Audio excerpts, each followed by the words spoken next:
आपने उन्हें ब्योमकेश बख्शी में देखा, आपने उन्हें महात्मा गांधी बनते भी देखा। इन दिनों वो थिएटर पे एक नया नाटक लेके आ रहे हैं। आइए उनसे बात करते हैं इस नाटक को लेके कि अभी क्या कर रहे हैं आप? या आद्यम थिएटर के साथ आप कुछ नया ला रहे हैं। इस प्ले के बारे में कुछ बताएं आप हमें। असल में इस शो का नाम है मुंबई स्टार। ये मैं ऐसा नहीं कहूंगा कि ये नाटक है। एक्चुअली ये नृत्य का शो है। It's a dance show. जी, तो उसमें मतलब कहानी के जरिए जी, हमने इसको ऐसे पिरोया है कि सिर्फ अगर आप डांस या नृत्य देखें तो जी, एनर्जी तो है इसमें, वो स्फूर्ति है, वो मजा है, वो जुनून है। लेकिन कहानी के तौर पे अगर कुछ कहे तो इसलिए उन्होंने मुझे एक सूत्रधार का एक रूप दिया है जो मैं जी, इस नाटक में मतलब एक सूत्रधार बनकर अ, आया हूं। क्योंकि पहले ये सिर्फ गानों का एक एक सम्मेलन था, एक हिस्सा था, नाच गाना। तो अभी उसे हल्की सी एक कहानी दी है, उसको एक रिदम दिया है स्टोरी टेलिंग का। तो मैं और सृष्टि श्रीवास्तव मेरे साथ में, हम दोनों सूत्रधार का रोल कर रहे हैं, रूप धारण कर रहे हैं। आद्यम थिएटर के साथ आप काफी लंबे समय से जुड़े हुए हैं। तो किस तरीके से थिएटर की दुनिया बदल रही है? किस तरीके से आद्यम का उसमें रोल है, ये बताएं आप हमें। देखिए, आद्यम का रोल पिछले 10 साल से बहुत ही मजबूत रहा है। और पहली बार जब उनके साथ हमने काम किया था तो हमने नाटक किया था सिद्धूस ऑफ अपर जुहू, जो कि वो नाटक आज भी हम 10 साल से कर रहे हैं।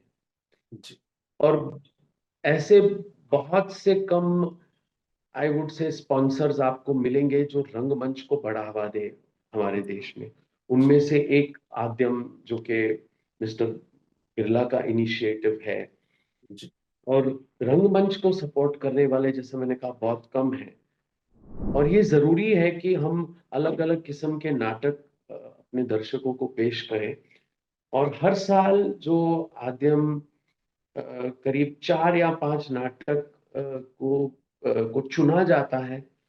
और उनके उनके द्वारा जो भी कैपिटल फंडिंग होती है, जो उस नाटक को अ, उसका प्रदर्शन करने के लिए जो खर्चा होता होता है, वो आद्यम उठाती है। तो लगभग वो 9 से 10 शो करते हैं। और फिर वो नाटक प्रोड्यूसर को दिया जाता है कि अब आप इसे लेकर आगे बढ़े या ना बढ़े, ये आप पर है। हमने आपको 10 शो के पैसे जो जो दिए हैं, जो इनिशियल कैपिटल जिसे हम कहते हैं, ताकि आप इसको सही रूप से, सही पैमाने पर सही प्रदर्शन इसका कर सकें। जी। अभी देखिएगा आपकी सब कुछ बहुत ज़्यादा कमर्शियलाइज़ हो गया, हर चीज़ बहुत ज़्यादा पैसे पैसे ओरिएंटेड हो गई है। तो थिएटर पे आप इसका किस तरह का असर देखते हैं? कुछ लोग आ रहे हैं या कुछ जा रहे हैं, किस तरह का माहौल है यहाँ पर अभी? देखिए, मेरा जहां तक पर्सनल नजरिया और दृष्टिकोण है, बहुत अलग है। मुझे लगता है कि थिएटर की खूबी, जो मैजिक, जो है, जो जादू है रंगमंच का, वो यही है कि आपके पास चीज हो वो कम है, लेकिन आप हमें उसमें ज्यादा से ज्यादा दें। जो एक हकीकत और कल्पना का मिश्रण होता है, वही जी, है रंगमंच का जादू। अगर हमने सब कुछ दिखा दिया, सब कुछ बता दिया, सब कुछ अंडरलाइन कर दिया, तो वो जादुई टच नहीं रहता। तो मेरा तो ये मानना है कि जहां तक रंगमंच का सवाल है, अभिनेता is the most important thing, जी, यू नो। बाकी चीजें जो आती है, लाइट साउंड जो आती है, अभिनेता को बढ़ावा देने के लिए होती है। वो लगभग, क्या कहें, औजार है, सूत्र है। जी, लेकिन जो हमारी बोली है, अ, जो लेखनी है, उसको रूप अभिनेता देता है। जी। जो जो आपकी भावनाएं हैं, उसे रूप अभिनेता देता है। सो therefore the actor is the most important thing. Everything else is an addition. It's an external uh, add-on, let's put it that way. एक बात जो मैं हमेशा से आपसे जानना चाहता था कि आपने 12 साल की उम्र में एक्टिंग शुरू कर दी थी। तो क्या चीज़ थी जिसने आपको एक्टिंग की तरफ आपको मोड़ा? एक्चुअली अगर सोचा जाए तो आई डोंट नो, स्कूल से, पाठशाला से, कॉलेज से, नाच गाना, एलिक्यूशन, डिबेट्स करते करते कहीं मुझे लगता है ज्यादातर तो कॉलेज में कीड़ा लगा था। बिकॉज जब हम पाठशाला में रहते हैं तो हम हर चीज की एक्टिविटी करते हैं, जी उसका मजा उठाते हैं, चाहे वो अ, संगीत हो, नृत्य हो। तो मैं तो हर चीज में शामिल रहता था। बट आई गेस एक पॉइंट आता है जब आप सोचते हैं यार इसमें जरूर कुछ, सिर्फ मजा ही नहीं लेकिन अंदर से आपको एक उसका एहसास होता है कि शायद मैं ये कर पाऊं या इसे आगे बढ़ा सकूं। एक वो अंदर आपकी आवाज कहती है, वो जुनून भी होता है, वो पैशन होती है। और कभी मैंने सोचा था मैं अध्यापक बनूंगा, कभी सोचा था मैं म्यूजिक को लेके गायक बन जाऊं, लेकिन चुना अभिनय। आपकी जो पहली फिल्म थी सूरज का सातवां घोड़ा, धर्मवीर भारती का फेमस उपन्यास था वो। जी तो जी। कैसे आप तक कैसे पहुंची वो, क्योंकि आपका जो किरदार था उसमें बहुत ही यादगार किरदार रहा है उस फिल्म का वो। एक्चुअली श्याम बाबू ने हमारा एक नाटक देखा था, लव लेटर्स, और उसके बाद वो मुझसे मिलने आए थे। बस अ, मुझसे हाथ मिलाया और कहा मैं तुम्हें कांटेक्ट करूंगा कल, और अचानक उनका फोन भी आ गया अगले दिन और कहा मुझसे जी आके मिलो। कुछ कहा नहीं उन्हें, बस एक सवाल पूछा कि हिंदी बोल लेते हो, क्योंकि वो नाटक अंग्रेजी में था। मैंने कहा आप आजमा के देख लीजिए। जी तो उन्होंने मुझे स्क्रिप्ट दी और कहा ये फिल्म का प्रोजेक्ट है और मानिक मुल्ला ये कैरेक्टर है, तो इसे पढ़ के मुझे बिल्कुल। बताओ तुम करना चाहो तो। रात को जब मैं घर गया और मैंने पढ़ा, मैंने कहा ओ माय गॉड, ये तो लीड रोल है। मैंने तो सोचा भी नहीं था जी ऐसे यू नो निर्देशक मुझे अपना लीड रोल करने के लिए बुलाएंगे। क्योंकि उससे पहले हम जब प्रोड्यूसर डायरेक्टर के ऑफिस जाते थे, श्याम बाबू से मिलने की कोशिश की थी, तो नहीं मिल पाए। और यहाँ जी यही बंदा मुझे फोन करके स्क्रीन प्ले दे रहा है। जी तो मैं तो बहुत खुश हुआ, डरा भी हुआ था मैं ये कर पाऊंगा। फिर मैंने धर्मवीर भारती के का जो उपन्यास है वो पढ़ा। मैंने कहा अरे जी। ये नॉवल तो कमाल की है, 100 पेज की नॉवल है, बहुत ही हाँ छोटी जी, सी बहुत नॉवल छोटी है। सी, बहुत छोटी। जी बस 100 पेज है मेरे ख्याल, 99 या 100 पेज की होगी। मैंने कहा ये जी हम इसे क्यों हाथ लगा रहे हैं, ये इतनी खूबसूरत है, इसको रहने दो, हम फिल्म क्यों बना रहे हैं ये। तो मैंने केके भैया, जो केके रैना है, वो मेरे भाई का रोल उन्होंने किया था। मैंने उनको फोन किया, मैंने कहा केके भैया ये नॉवल कहीं खराब ना हो जाए, क्यों बना रहे हैं। उसने जी कहा तुम चुप रहो, तुम अपना काम करो, तुम्हें मौका मिल रहा है, तुम क्यों बोल रहे हो।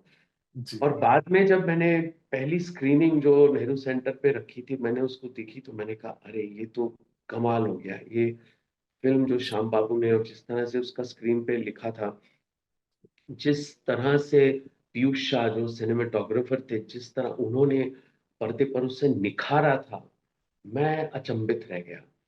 धर्मवीर साहब भी वहीं थे और मैंने श्याम बाबू से जाके कहा माफ करना, लेकिन मुझे लगा था ये फिल्म उपन्यास को जरा भी छुएगी नहीं। लेकिन आपने तो वाकई उससे पर्दे पर चार चांद लगा दिए। और धर्मवीर भारती जी भी इतने खुश थे, क्योंकि शायद उनको भी एहसास नहीं था कि ये किस तरह रूप धारण करेगी उस पर्दे पर, सिनेमा पर। तो अभी भी जब मैं देखता हूँ फिल्म को, मैंने 25 साल बाद देखी, तो मैंने कहा ये हम कैसे कर गए, ये कैसे बन गई। आई डोंट नो, वो बन गई बहुत ही बस। जादुई एहसास है उसके अंदर, बहुत ही क्लासिक है वो। हम जब जब आई थी, जब फिल्म आई थी तो हमने देखी थी वो फिल्म। तो बहुत ही, जी क्योंकि वो उपन्यास हमारे कोर्सों में भी था, क्योंकि हम स्टूडेंट थे तो वो हम लोग के कोर्स में था वो। तो बड़ा क्रेज था कि यार ये फिल्म बनी है इसके ऊपर अभी ना। तो धर्मवीर आज भी भारती साहब का क्या रिएक्शन था आपके लिए?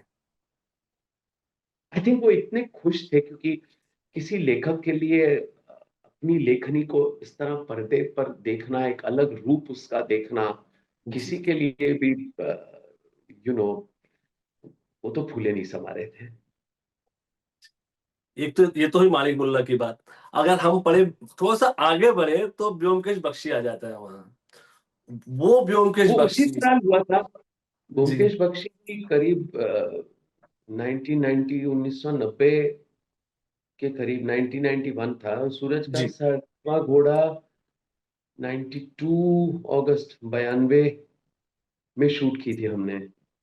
तो ब्योमकेश इसके पहले इसके पहले हुआ था, सूरज का सातवां घोड़ा के पहले। जी। तो जब ब्योमकेश बख्शी को देखते तो हमारे ज़हन में अब कोई शख्स आता ही नहीं है। जब भी मन करता है वही पुराना चला के बैठ जाते हैं। तो किस तरीके से, अब इसके बारे में बताइए, कैसे बने आप ब्योमकेश बख्शी? क्योंकि आप जो भी किताबी किरदार होता है ना, आपसे बढ़िया कोई नहीं जी सकता पर्दे पर उसको।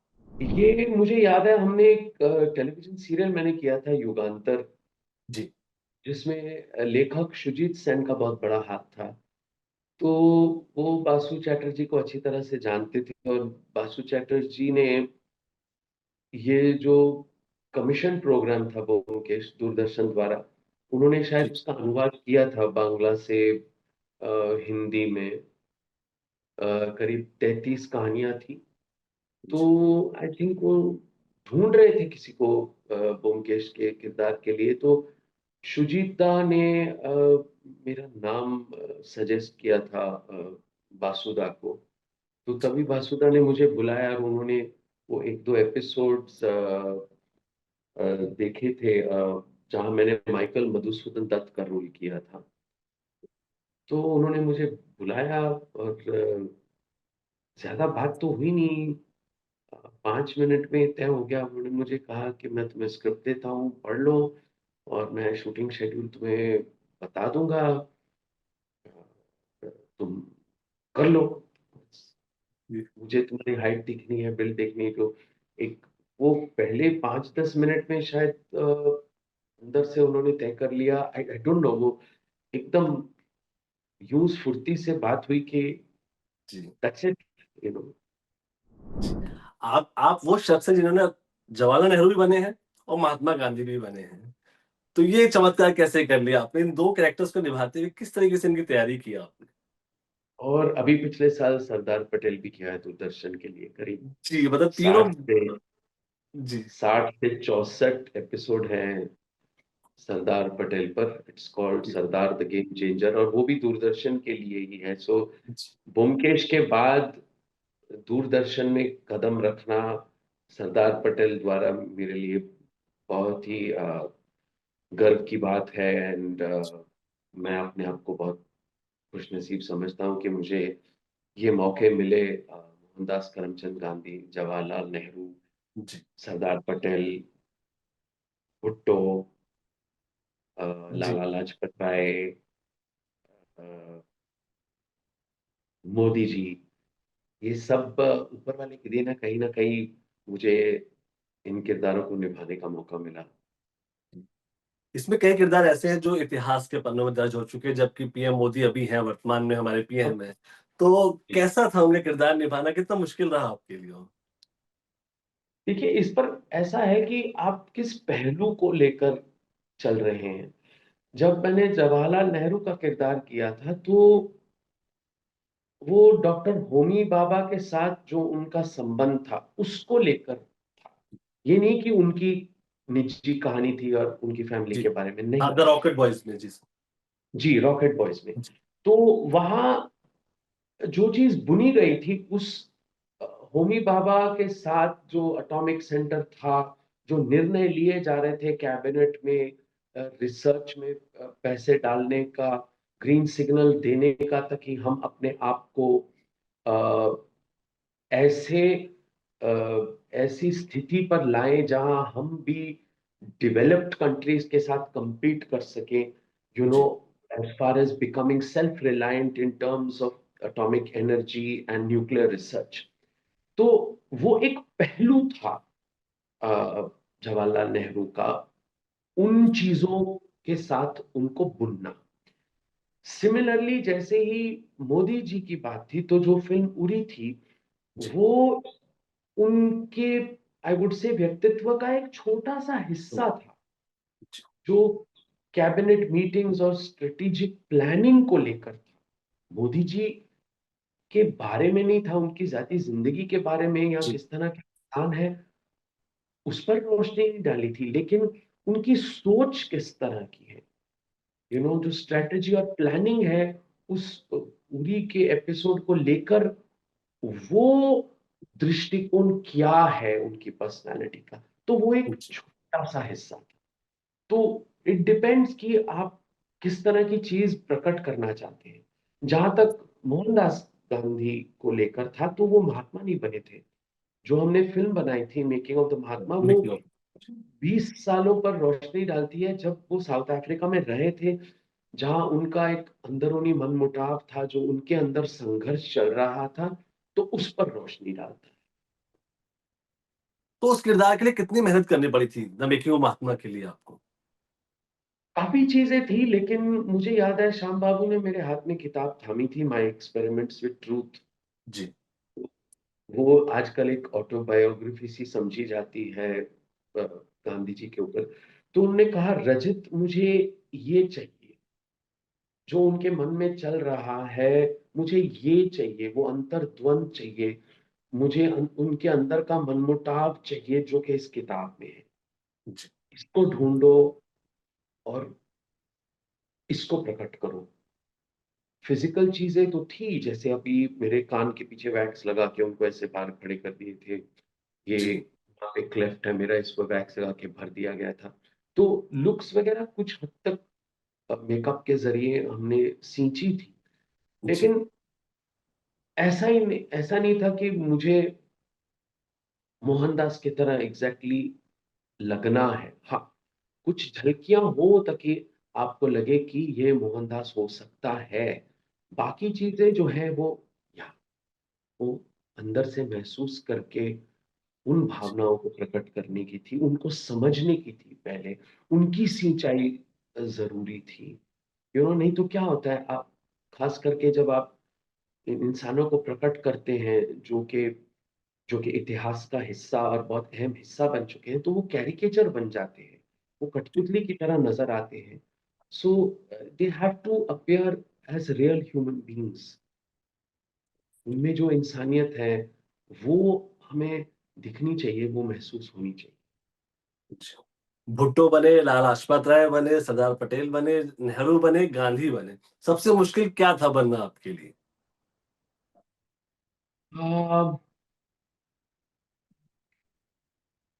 I don't know, may be शायद इस वक्त मुझे ऐसा लग रहा है सरदार पटेल, क्योंकि जी, तभी कई लोगों ने पूछा था, अरे आपने गांधी किया है, नेहरू किया है, सरदार पटेल नहीं किया। मैंने कहा नहीं, वैसा मौका मिला नहीं, लेकिन वो मौका मिला, और जब वो मौका मिला तो जी, थोड़ी सी घबराहट थी कि अब ये मैं कैसे कर पाऊंगा। लेकिन शायद वो ऐसे समय पर मेरे लिए वो मौका आया, जब शायद मैं उसके लिए मेंटली तैयार था। बट फिर भी एक होता है कि आपको लगने लगता है कि मेरी गाड़ी अभी पटरी पर नहीं है।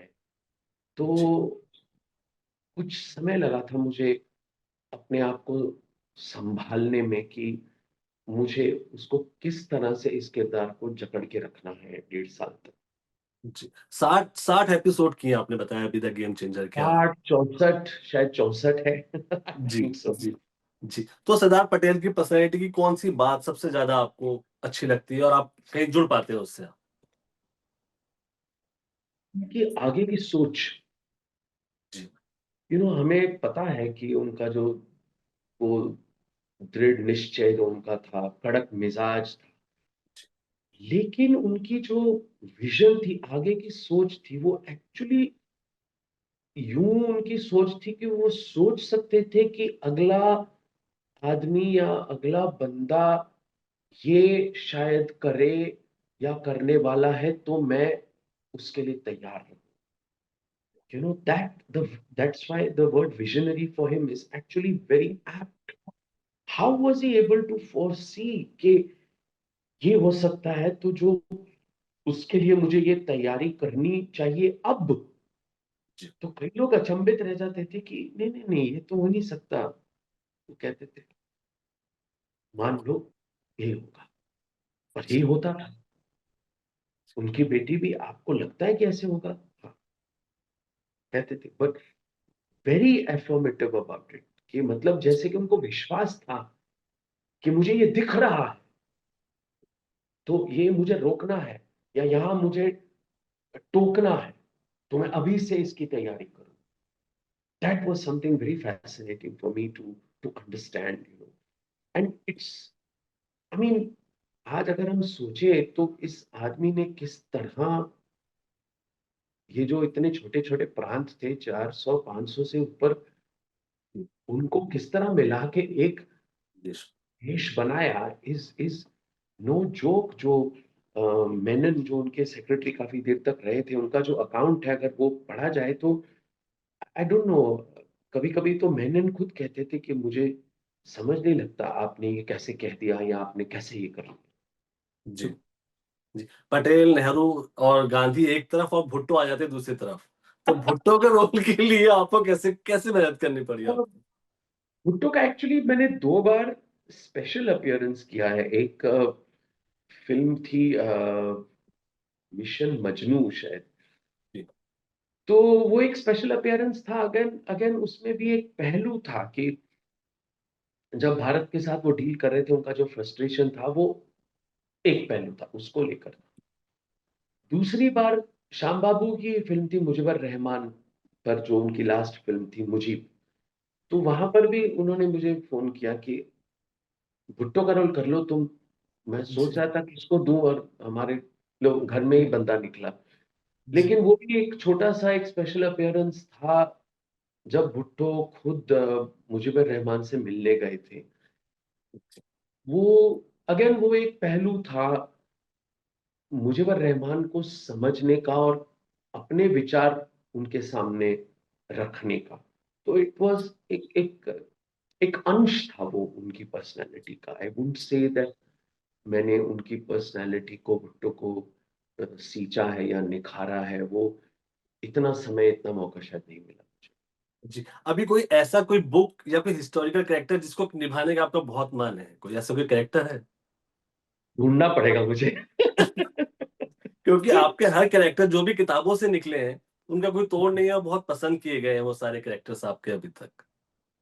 ऊपर वाले की मेहरबानी है। जी। तो अभी कोई नाम कोई किताब ज़हन में नहीं आ रही जिसका कोई कैरेक्टर निभाने का मन हो आपका? कुछ ऐसा नहीं अभी? नहीं, अभी ढूँढ रहा हूँ मैं ऐसी कोई चीज़ जिसे टटोला जी, जाए। जी। तलाश जारी है। कभी आप नेहरू, गांधी, पटेल बन जाते हैं, कभी किक में नज़र आते हैं आप। तो ये बैलेंस तो कैसे करते हैं आप? किक मारना भी ज़रूरी है ना। जी, जी, हमेशा जी। उस क्या कहें, उस मर्यादा से, उस फ्रेम से निकलना भी बाहर, वो भी ज़रूरी बनता है कि आप अपने आप को कभी-कभी एक मुक्का मारो या किक मारो कि भई चलिए जी। और कुछ ट्राई करते हैं। तो सलमान खान के साथ काम का एक्सपीरियंस कैसा रहा आपका? बहुत ही शॉर्ट एंड स्वीट था मैं कहूँगा, बिकॉज़ एक्चुअली हार्डली हमने, मुश्किल से 1 या 2 दिन से ज़्यादा नहीं था उनके साथ मेरा काम। जी, 1 जी, दिन नवाज़ भाई के साथ था, 2 दिन उनके साथ था, और बाकी अलग से कोई सीन्स थे। तो जिस तरह वो सीन्स पिरोए गए, आपको लगता है कि शायद मैं इस फ़िल्म में जी, काफ़ी देर रहा हूँ, लेकिन एक्चुअली शूटिंग वाइज़ देखा जाए तो मेरा जी, हार्डली 4-5 दिन काम था उसमें। जी, जी। अब आपने थिएटर किया, अब कई लोगों से आपकी इंस्पिरेशन मिली होगी, तो किसे अपना मेंटर मानते हैं थिएटर की दुनिया में, जिसने आपको एक्टिंग में आगे बढ़ाने या इंस्पायर करने का काम किया जिसने? ऐसे तो कोई मेंटर है नहीं, क्योंकि मेरी हमेशा यही सोच रही है कि मुझे हर किसी से सीखना चाहिए। जी, तो शुरू-शुरू में तो जो भी नाटक हम देखते थे, हम उससे सीखते थे। जी, चाहे वो भक्ति भरवे थी मराठी में, नसीर भाई के शोज़ हम देखते थे, तो हर चीज़ या हर शख्स से सीखना जी, ज़रूरी समझता हूँ मैं। और आज भी जो नई पीढ़ी के विद्यार्थी जो नाटक कर रहे हैं, मैं आज भी जाके देखता हूँ ये क्या कर रहे हैं। शायद कुछ पहलू ऐसा नज़र आ जाए या हमें और कुछ सीखने को मिले। तो आई थिंक वो जो अपनी सोच की जो अ, किताब है वो खुली होनी चाहिए, जो अ, सोचने का पैमाना जो है वो बड़ा होना चाहिए, ताकि हम चीज़ें अंदर जी, समेट सकें और अ, उनको पीस सकें और देखें कि उससे क्या बन सकता है। जी। आपके मुंबई स्टार के लिए ढेर सारी शुभकामनाएँ और एनडीटीवी से बात करने के लिए आपका ढेर सारा शुक्रिया। Thank you. Thank you. बहुत-बहुत धन्यवाद आपका। Thank you.